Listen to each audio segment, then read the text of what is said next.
Hey everyone, hope you had a good week. I'll be reviewing JJK chapter 251 and discussing it as we go through the video, so if you don't want to get spoiled, please go read it.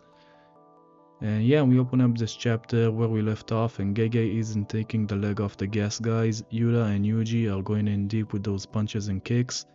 I gotta say, they make a pretty good duo. Not as good as Yuji and Todo, but still great. Yuta reveals that he ate Sukuna's finger, which confirms some theories. I know a lot of people speculated about that, so kudos for them for calling it out. I actually thought Rika ate Sukuna's hand when he cut it off in his fight with the Guruma. But yeah, I guess Yuta eating the finger really makes more sense. And I just wanna know now if Sukuna has a part of his soul in Yuta, or if his consciousness can split up like that. Continuing in the chapter, it seems like Sukuna is still enjoying this fight, which at this point turned into an all-out brawl. Yuji can't really keep up and gets knocked down, but he leaves a little surprise for Sukuna before he hits the floor. Yuta continues to carry the fight, and we see panel after panel of amazing fighting.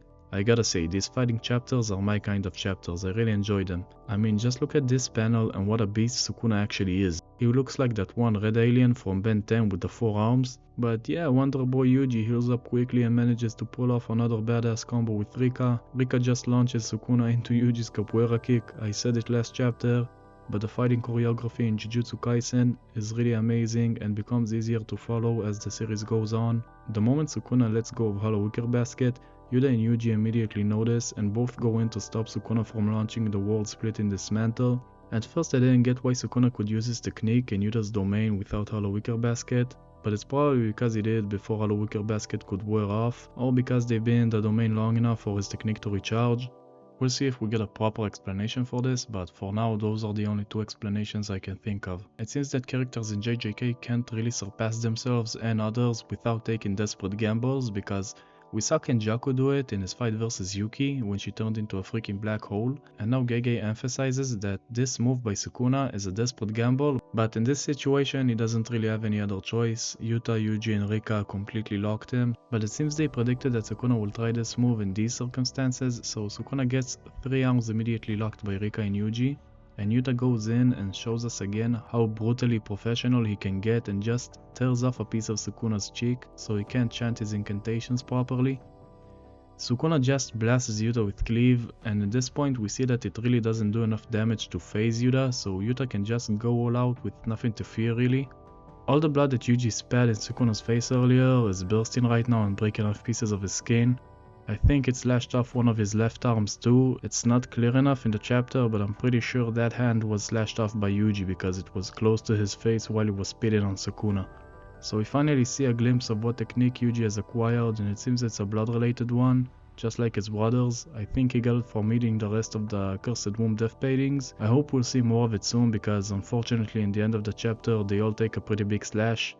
We cut back to a short flashback of everyone meeting before the fight with Sukuna. We see them talk about Yuki's research about the soul, and we learn that in normal circumstances, 2 souls cannot be mixed into one. The only exception to this rule is Mahito, who can manage to do that with idol transfiguration. Chozo asks if Yuji and Sukuna were just a special case of 2 souls living in one body because Chozo himself can feel a trace of the original body's soul. Which reminds me that Chozo took over some random guy's body too. I always forget about that.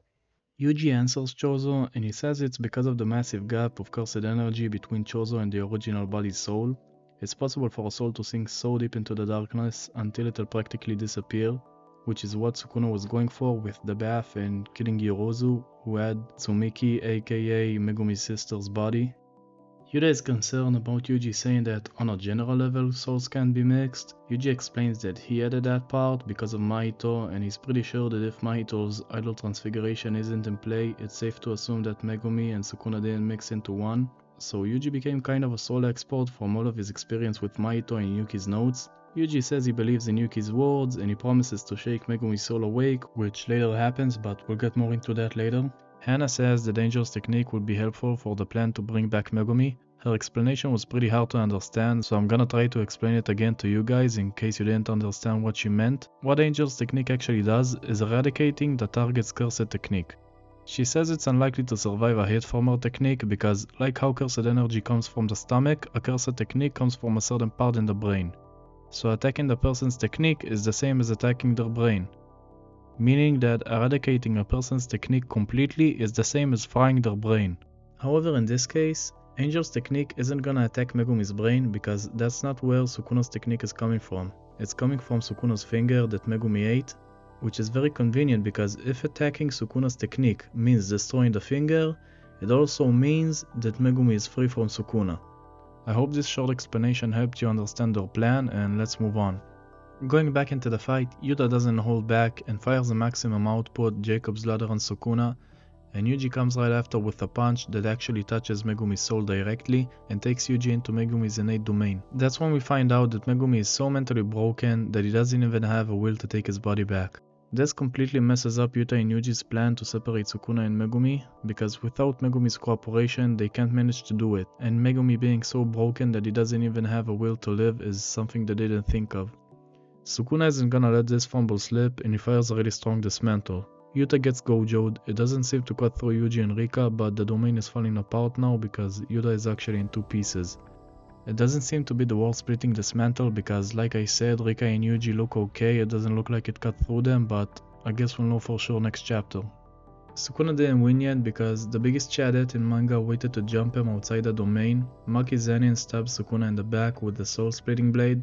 It seems that in JJK characters need to watch out the most when their victory is close. Sukuna looks intrigued and fired up. I guess he's also excited for next chapter.